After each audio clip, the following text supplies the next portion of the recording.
आपल्या परीक्षेसाठी महत्त्वाचा प्रश्न म्हणजे आत्ताच दिनेश वाघमारे यांची राज्य निवडणूक आयुक्त म्हणून नेमणूक झालेली आहे. ते राज्याचे 7वे निवडणूक आयुक्त आहेत.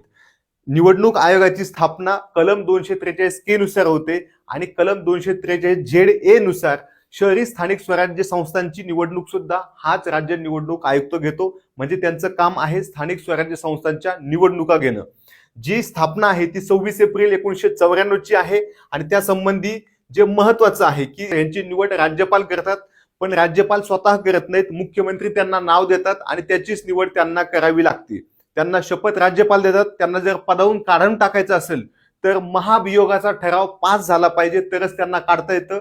म्हणजे राज्य शासन त्यांना नियुक्त करते, परंतु काढून टाकायला थेट संसदेत जावं लागतं, तिथं बहुमत घ्यावं लागतं, त्याशिवाय त्यांना काढता येत नाही. राज्य निवडणूक आयुक्तांचा कार्यकाल हा फिक्स असतो, तो 5 वर्ष असतो. जे पहिले राज्य निवडणूक आयुक्त होते ज्याच्यावर आपल्याला प्रश्न येऊ शकतो ते आहेत देवीलाल चौधरी.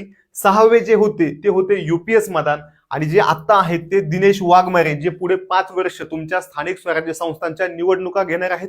जे आता ZP, पंचायत समिती, मनपा, नगरपालिका यांच्या निवडणुका येणार आहेत, त्या सर्व निवडणुका दिनेश वाघमारे यांच्या नियंत्रणात, यांच्या मार्गदर्शनात होणार आहेत. जय हिंद.